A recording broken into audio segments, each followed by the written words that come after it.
है, सही मार्ग दे देता है, इसी का नाम युवा है। और देखने वाले दंग रह गए। वही युवा 100 का समूह रहता है और क्लासरूम में बैठा रहता है तो दिन 1 घंटे के क्लास में 100 बार टिटकारी और तालियां बजती है। अमर्यादित तरीके से विद्या की मंदिर में वो अपने व्यक्तित्व को परोसते हैं। वही युवा 10,000 की संख्या में मुक्त आकाश मंच में बैठा था और शालीनता की वो बेमिसाल इतिहास को लिखकर उस दिन अपने आप को प्रूफ किया कि 10,000 हम हैं, अगर शालीन है तो हमारी आवाज रोड तक नहीं गई। हमारे 10 घंटे के 4 से 5 घंटे के कार्यक्रम में 10,000 की भीड़ों ने कहीं अमर्यादित होकर नहीं दिखाया। इसी युवा को ये देश सलाम करती है और ऐसे ही युवा भविष्य के निर्माता होंगे। इसी में से कलाम निकलेंगे, इसी में से डॉक्टर राजेंद्र प्रसाद निकलेंगे, इसी में से वो प्रतिभाएं निकलेगी जो कहीं जिला में जिलाधिकारी होगा तो कहीं बैंक का ब्रांच मैनेजर होगा, तो कहीं इस राष्ट्र के लिए पुल का निर्माण करेगा, तो कोई गरीबों के आंसू पोंछने के लिए नेता और मसीहा बन के सामने आएगा। यही युवा वो है। समझने का फेर था, रास्ता दिखाने वाला कोई नहीं था, एक छोटी सी पहल की गई तो इतना शानदार उभर के आया।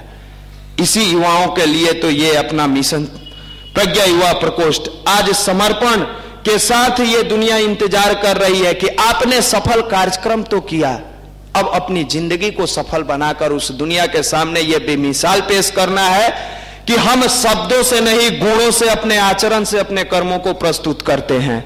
और इसके लिए आपको संकल्पित होना होगा।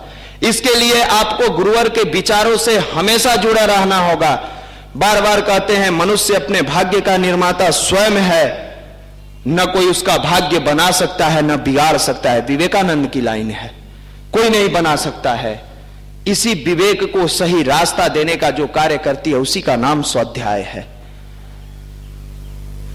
गुरुदेव लिखते थे कि अगर स्वाध्याय चिकित्सा युवाओं के अंदर विकसित हो जाए तो जिंदगी में वो कभी बीमार ना होगा, न शारीरिक न मानसिक। आज के युवा शारीरिक कम, मानसिक ज्यादा बीमार है। उसी स्वाध्याय चिकित्सा का जगाने का नाम अच्छे पुस्तकों का अध्ययन है। जो सोते समय युवा अगर 10 मिनट स्वेट मॉडर्न की पुस्तक हो, एपीजे अब्दुल कलाम की पुस्तक हो, विवेकानंद की पुस्तक हो, आचार्य श्री की पुस्तक हो, इन तरह के साहित्य से अपने आप की अगर चिकित्सा करता है तो वो युवा मानसिक रूप से कभी बीमार नहीं होगा। और इसी युवा मंडल में अपने एक भाई अभी हम बुलाना चाहेंगे जो जुड़े, इन्होंने अपने कार्यों को पढ़ाई के साथ साथ बाल संस्कार शाला चलाने में समय देते रहे। असफलताएं मिली, कभी इन्होंने असफलता से टूटना नहीं सीखा। टूटते तो वो हैं जो कमजोर हैं। मजबूत इरादे और फौलादी हौसले वाले कभी असफलता से टूटते नहीं है, उससे सीखते हैं कि किस कारण से मैं असफल हुआ, वो जिंदगी से हटा दिया करते हैं। हमारे भाई राजकुमार जी, इन्होंने बाल संस्कार शाला चलाने के साथ साथ अपनी पढ़ाई भी जारी रखी और आज गर्व से यहां से कह सकते हैं कि वो एक सफल व्यक्ति बनके और भारतीय की रेल सेवा में अपना समय दे रहे हैं और गवर्नमेंट जॉब हुआ। हम उनको आमंत्रित करेंगे, एक जोरदार ताली से उनका स्वागत करिए।